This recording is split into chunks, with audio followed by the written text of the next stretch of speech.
아바지체 생활신앙 예수 보혈 손길 작은 예수로 산다 책 1권입니다.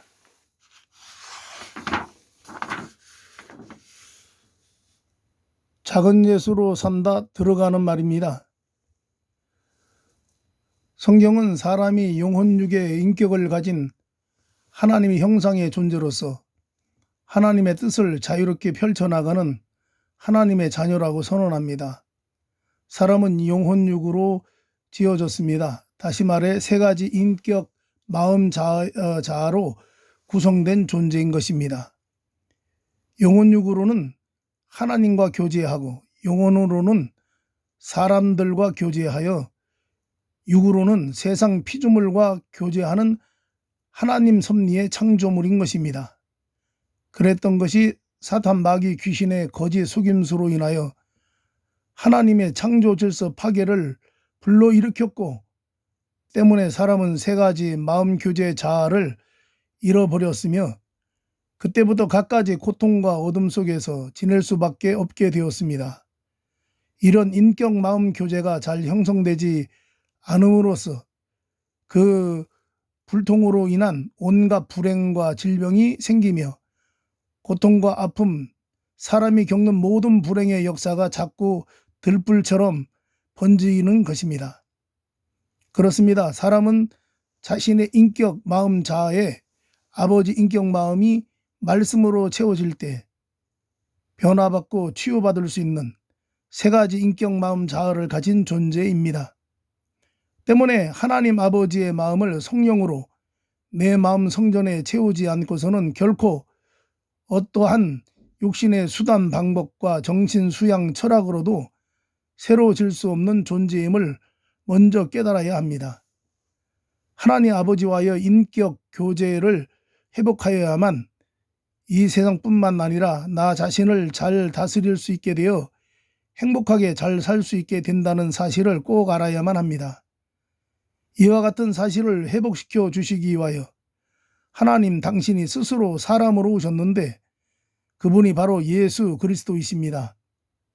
이제 이런 창조 질서 회복의 열쇠인 하나님 아버지의 마음, 자아 나눔의 원리를 깨달아 인식하고 나의 전 인격적인 영혼육, 마음 자아에 창조주 하나님의 마음, 자아로 채워서 영원한 생명을 얻고 행복한 삶을 누리는 자들이 다 되길 기도합니다.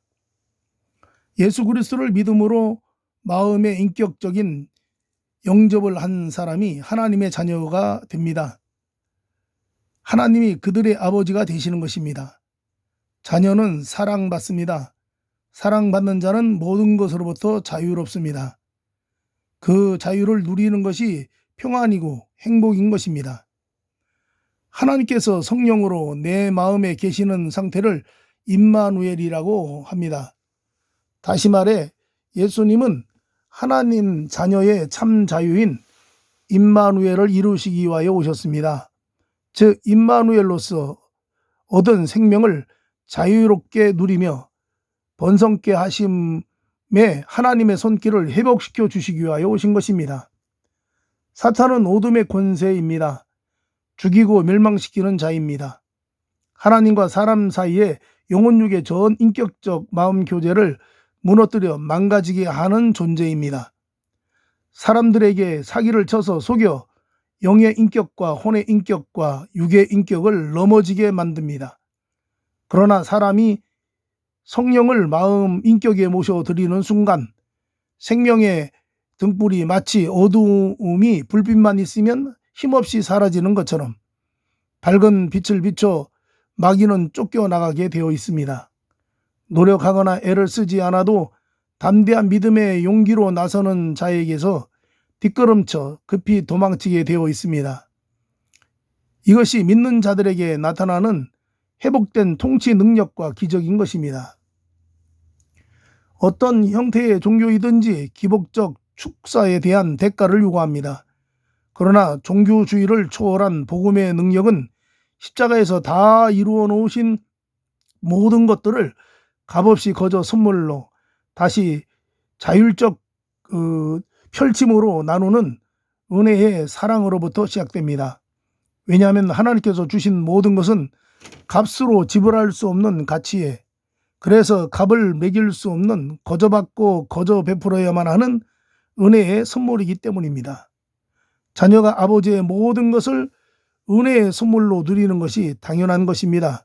그래서 종교의식에 대한 대가로 값을 지불하거나 요구되는 것은 더 이상 아버지 사랑으로부터 발현된 은혜가 아닌 것입니다. 이제부터는 예수님의 이름을 전하고 생명을 살리기 위해 거저 나누고 베푸는 사랑의 실천을 헌신과 충성의 자율 펼침으로 성령의 감화 감동을 따라 채워진 생명 말씀에 순종함으로써 살아야 합니다.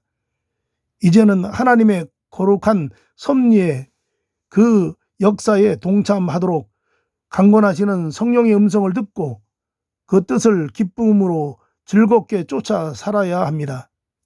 성경 말씀대로 오늘날도 여전히 하나님 마음 인격을 내 영혼용 마음 인격에 모셔드리는 자들에게는 성령의 기적과 표적과 권능이 일어나고 문제도 해결됩니다.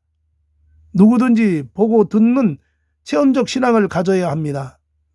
예수님과 동행하는 신권 체험 신앙을 가져야 합니다. 보고 들은 사람만이 증인인 것입니다.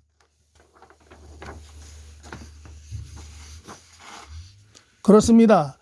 전 인격 마음으로서 순종하는 성숙된 그리스도인들이 아직도 어둠의 권세 속에 고통받는 영혼을 위해 내 몫의 십자가로 헌신 충성하는 작은 예수의 삶을 살 수가 있는 것입니다. 예수님은 그의 백성들을 핏값을 주고 사셨습니다. 그리스도인은 예수님의 신부이며 하나님의 자녀, 그의 소유된 백성입니다. 예수님은 이들을 성령께서 거하시는 교회로 만드시고 또한 당신의 몸과 지체로 세우셨습니다. 예수님은 당신의 몸된 지체, 이들을 통해 지금도 일하십니다. 작은 예수가 된 자를 통해 성령의 표적과 기사와 능력과 권세의 역사를 진행하시고 계십니다. 거기엔 직분의 구별과 차별이 없으며 그리스도인이라면 누구든지 음부의 권세가 이기지 못하는 특별한 신적 권능이 주어져 있습니다. 정도의 차이는 있을 수 있지만 원수 마귀를 제압하는 초월적 권세와 능력이 분명히 주어져 있는 것입니다. 그 영적 힘의 정도의 상태, 즉 영혼육의 마음 인격 자리, 그 성숙의 크기가 곧 영적 권세 크기를 결정짓습니다. 다시 말해 영적인 힘도 지적인 힘과 육적인 힘과 마찬가지로 더 큰 힘을 가진 존재가 약한 존재를 정복하고 다스릴 수 있는 것입니다. 지금 이 시간도 마치 칼을 휘두르고 총과 대포를 쏘는 전쟁터처럼 영적인 전쟁이 참으로 치열하다는 것을 깨달아야 합니다. 세상의 모든 문제는 사람이나 물질이나 환경의 문제가 아닙니다. 모두 영적인 다스림의 문제입니다. 하나님은 사람에게 하나님께서 말씀으로 세상을 창조하시고 질서를 세워주신 것처럼 말로써 세상을 다스리는 권세를 주셨습니다. 그래서 사람은 자신을 포함한 모든 피조물에 대해서 믿음의 영적 언어인 기도와 찬양으로서 다스리며 살 때 모든 일이 다 잘 되어 잘 풀리게 되는 것입니다. 이처럼 능히 이길 수 있는 능력과 권세를 이미 임마누엘로 가르쳐 주셨건만 사용하지는 않고 더 달라고 매일 반복적이고 습관적인 기도만 하고 있습니다. 기도는 하지만 통치 명령 선포하지 않으면 하나님 아버지의 마음 인격 기름 부어 주심이 얼마 가지 못해 막혀 가물게 됩니다. 이제 기도했으면 그만큼이라도 생활 현장에서 사용하는 것이 중요합니다. 삶의 현장에서 이미 회복된 영혼육의 믿음의 권세를 사용치 않는 이런 불신만큼 하나님의 마음을 더 아프고 슬프게 하는 일이 없음을 알아야 합니다. 무엇인가 더 준비해야만 할 수 있다는 마귀의 교묘한 거짓말에 속지 말아야 합니다. 지금부터 내게 권고하시는 성령의 음성에 자율 순종함으로써 담대한 믿음의 용기를 발휘하여 삶을 다스림을 시작하면 되는 것입니다. 그러면 날마다 나의 영혼육, 마음, 인격이 더욱 힘있고 그 영역이 넓어지는 것을 경험할 수 있을 것입니다. 이제부터는 십자가로 다 이루어 주신 새 언약, 새 계명의 하나님 자녀인 모든 그리스도인들은 하나님 아버지의 마음 인격을 성령으로 공급받아 작은 예수의 삶을 살아야 합니다. 성령으로 기름 부어 주심으로 받은 바 그 하나님 아버지의 사랑을 십자가의 도를 통하여 펼치며 살아가야 합니다. 그리스도께서 우리에게 진리로서 참 자유를 주셨으니 다시는 종의 멍에를 매지 말고 늘 성령과 동행, 동거, 동역하는 임마누엘 영성 그리스도인들로 늘 승리하며 살아가기를 예수님의 이름으로 축복합니다. 이 글을 쓰는데 여러 가지로 함께 수고해 주신 내가 섬기는 동역자 평강의 식구들과 원고를 읽어주고 격려해 주신 임원준 박회범 목사님께 감사드립니다. 2010년 12월 1일 속공동에서